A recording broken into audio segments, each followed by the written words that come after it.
নমস্কাৰ মোৰ প্ৰিয় বন্ধু বান্ধৱীসকল, আপোনালোক সকলোকে স্বাগতম জনাইছোঁ মোৰ পুনৰ নতুনটো ভিডিঅ'তে। আশা কৰোঁ সকলো ভালে আছে আৰু কুশলে আছে। বহুত দিন ধৰি ভিডিঅ' দিবলৈ পোৱা নাই। আচলতে ল'ৰাটোৰ লগত ব্যস্ত হৈছে। ল'ৰাটো সকলো মানে গাটো বেয়া, সেইকাৰণে আহিলোঁ গুৱাহাটীলৈ দেখাবলৈ বুলি। আৰু যোৱা সোমবাৰে আহিলোঁ আৰু আজি দেওবাৰ, কাইলৈ সোমবাৰ, কাইলৈ যামগৈ। আৰু এইকেইদিন মই কোনো ভিডিঅ' কৰা নাই তেনেকৈ। অকণমান কিছুমান স্মৃতি শ্বৰ্ট ভিডিঅ' তেনেকৈ দিছোঁ আৰু কিন্তু এনেকৈ দিয়া নাই। আৰু আজি দেওবাৰ, ৰাতিপুৱা ৰুটি চব্জি তেনেকৈ খালোঁ কৰিলোঁ। আৰু এতিয়া দুপৰীয়া ভণ্টিৰ লগতে অকণমান ৰন্ধা বঢ়াত লাগি দিছোঁ। এনেকৈ আছোঁ এতিয়া সময়খিনি। আচলতে মানুহৰ বিপদ হেৰি কৰি নাহে। কেতিয়াবা কিছুমান মুহূৰ্ত আহি যায়, পৰিস্থিতিৰ লগত আমি মানে মিলাবলগীয়া হয়। সময় আমাক কেতিয়া কি দি দিয়ে কোনেও ক'ব নোৱাৰে। সেইকাৰণে সময়ৰ লগত মিলাই আমি মানে খোজ দিব লগা হয়। আৰু তেনেকেই চলি আছোঁ আৰু বিশ্বাস আছে ভগৱানৰ ওপৰত সকলো ভাল হ'ব, ঠিক হ'ব। ডক্টৰক দেখাই কৰি আজৰি হ'লোঁ। আৰু আমি সকলোৱে মানে কি হয়, বিচাৰোঁ, আমি সকলোৱে সুখেই বিচাৰি থাকোঁ, কিন্তু সুখ বুলি বিচাৰি থাকিলে সুখটো নাপাওঁ। মানুহে আৰু দুখ পালে সুখৰ মূল্য বুজি পাব, সেই তেনেকুৱা হয়। আচলতে সময় আৰু পৰিস্থিতিৰ দাস আমি মানুহ, আৰু তেনেকেই মিলাই আমি চলি যাব লাগিব।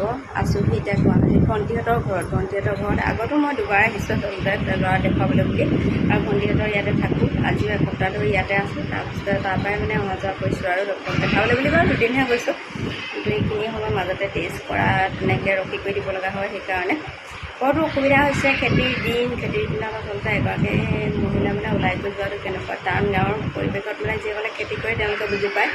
তাৰ মাজতে আছোঁহি, বিশেষকৈ ল'ৰাটোৰ কাৰণে, যাতে তাক মানে সম্পূৰ্ণ মানে আৰু বেমাৰ আজাৰ হ'লে ভাল নালাগে, সম্পূৰ্ণ সুস্থ কৰি ল'ব পাৰোঁ। আচলতে কিছুমান বেমাৰ হ'লে সৰুতে যদি ঠিক কৰিব পাৰে সেইটো কাৰণে ভাল। সেইকাৰণে সেইটো চেষ্টাতে লাগি আছোঁ। আৰু এনেকেই পাৰ কৰি আচলতে আপোনালোকে যদি প্ৰশ্ন কৰে ল'ৰাটো কি হৈছে, কি কাৰণে গুৱাহাটীলৈ নি আছে, সেইখিনি আচলতে মই পিছে পৰে কওঁ। আচলতে কি বুলি কয়, এতিয়া ক'বলৈ নিজেই চিঞৰ নহয়, সেইটো কাৰণে আচলতে ক'ব পৰা নাই। তথাপিও পিছে পৰে জনাম। যিখিনি আচলতে জনাটো প্ৰত্যেকজন পিতৃ মাতৃৰ কাৰণে জনাটো বিশেষকৈ দৰকাৰ। আৰু কিবা হয় তেনেকুৱা ধৰণৰ আচল যিটো মানে হৈ থাকে সেইটোৰ ওপৰতো নোলায়গৈ, দেৰিকৈ গম পোৱা যায়। সেইকাৰণে আচলতে কিছুমান সময়ত মানুহ সজাগ হোৱাটো প্ৰয়োজন। আৰু এই বিষয়ে মই আপোনালোকক জনাম, সকলো পিতৃ মাতৃয়ে আচলতে জনাটো দৰকাৰ। আমিও জানিব প্ৰথমতে জনাই নাছিলোঁ, কিবা মানে বেলেগ বুলি কিবাকিবি কৰি আছিলোঁ ঘৰতে, কিন্তু তাৰপিছতে গম পাই পিনি এতিয়া মানে চিকিৎসা কৰিবলৈ বুলি এনেকৈ ওলাই আহিছোঁ। আৰু মাক বাপেক হিচাপে চেষ্টা কৰিছোঁ মানে আৰু ইমানখিনি। এতিয়া আমাৰ তাৰ চাই দিলে বস্তু হৈছে আৰু হেৰি কৰিবলৈ এইখিনিতে আমাৰ আহি বজাৰ কৰি আহি পাই গ'লহি দেই। আমি নগ'লোঁ আৰু এতিয়া সিহঁতি আহি পাই গ'লহি। আৰু যোৱা ৰাতিটো তেনেকৈ পাৰ হ'ল। ৰাতিপুৱা আমি সম্পূৰ্ণ 7টা বজাত যাবলৈ বুলি ৰেডি হৈ গ'লোঁ। আৰু ষ্টেপেদি আমি নামি আহি আছোঁ। এতিয়া ইহঁতৰ মানে 3টা ষ্টেপ বগাওঁতে মোৰ ভৰি বিষ হৈ যায়।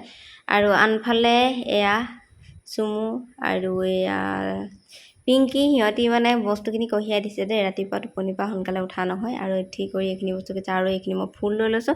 চুমে মোক গালি পাৰিছে ফুল লোৱাৰ কাৰণে। আৰু আমাৰ টিকি আনকাল কেতিয়াও ইমান সোনকালে নুঠে, এতিয়া উঠি পিনি মানে আমাক বাই বাই দিবলৈ বুলি আহিছে। আৰু সকলোকে ইমানতে গুৱাহাটীৰ যাত্ৰা, 8দিনীয়া যাত্ৰা সামৰণি মাৰি গোলাঘাটলৈ বুলি আমি ৰেডি হৈ গ'লোঁ আৰু দেই। আৰু এয়া মোৰ অৱস্থা দেখিছেনে? আৰু গাড়ীখনত এইটোৱে ভিডিঅ' মাত্ৰ কৰিছোঁ, যিটো ভিডিঅ' মোৰ বমি কৰি অৱস্থা নাই। এইকণ মানে উঠাই ৰাখি থৈ দিছিলোঁ আৰু দেই।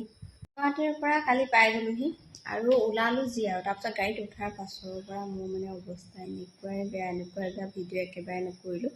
আৰু ঘৰ পায়ো আমাৰ ঘৰত সোমালোঁ। ঘৰত সোমাই আজৰি হৈ গা পা ধুই ঘৰ পালোঁহি। ঘৰ পাই গোটেই বিশৃংখল, সেইখিনি গোটেই চিজিল কৰি কালি ৰাতিটো পাৰ হ'ল। লৈ যা।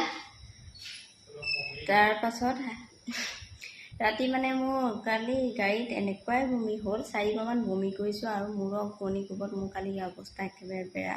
মই মানে বাছত থাকি ট্ৰেইনত গৈ ভাল পাওঁ, বাছতো আজিকালি ভাল পাওঁ, কিন্তু বাছত আজিকালি কি হ'ব ধৰিলে জানো। কালি মানে একেবাৰে আগৰ যিটো মানে পালোঁ, আৰু আগৰ যিটো ইঞ্জিনৰ ওপৰতে তলৰ ফালৰ পৰা ইমান তাপ এটা আহি থাকিলে।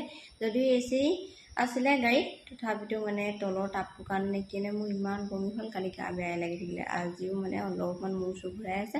তথাপিতো নিজৰ ঘৰখন যেতিয়া পালোঁহি মানে কামবোৰ দেখি গোটেই কালি ৰাতিয়ে মানে বহুত সময় কাম কৰিলোঁ। চাফ চিকুণ কৰি মেলি ভাত পানী বনাই ভাত খাই শুওঁতে কালি 12টা বাজি গ'ল। সেইখিনি হ'ল। ৰাতিপুৱা আকৌ তাৰমানে উঠোতে 8টা বাজি গ'ল। এই কাম ইটো কৰোঁতে ভাবিছিলে ভিডিঅ'টো ৰাতিপুৱাৰ পৰাই আৰম্ভ কৰিম, কিন্তু একেবাৰে নোৱাৰিলোঁ।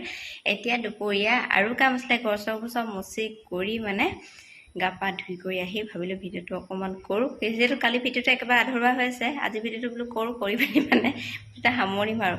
আৰু ভাত এয়া আমাৰ সোণৰ মানে বেলেগ বস্তু খালে, সেইটো কাৰণে ভাত খোৱাই নাই। এয়া ভাত ঢাকি থৈছোঁ আৰু খুৱাম বুলি মানে এতিয়া ভিতৰলৈ গৈ চাইছোঁগৈ সি যেনেকৈ আছিলে তেনেকেই মানে তাতে টোপনি গুচি গ'ল। মই কাপোৰ কানি মেলিবলৈ মানে অলপমান কাপোৰ বেছি হৈ গ'ল, দুবাৰ মেচিন দিব লগা হ'ল। আগৰ কাপোৰখিনি আনিলোঁ, আনি পানি এতিয়াখিনি মানে মেলিছিলোঁগৈ, তাত তেনেকুৱাতে সোণৰ টোপনি গ'ল।